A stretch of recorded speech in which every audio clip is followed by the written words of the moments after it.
Have a new Lorex NVR and want to watch your security cameras from your phone? In this video, I'll show you how to connect your Lorex NVR to the Lorex mobile app in just a few easy steps. Before we begin, subscribe to our channel and hit the bell icon for more CCTV and networking tutorials.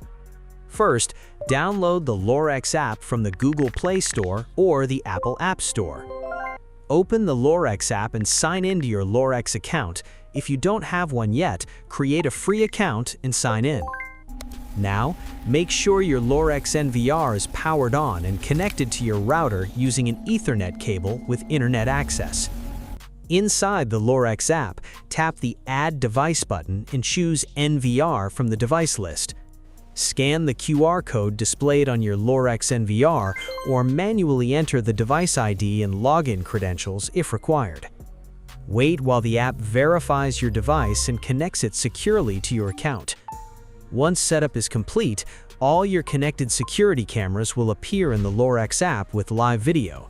You can now watch live video, playback recordings, receive motion alerts, and manage your NVR settings directly from your Android phone or iPhone. That's it. Your Lorex NVR is now connected to your mobile app. Subscribe our channel for more videos and hit the bell icon.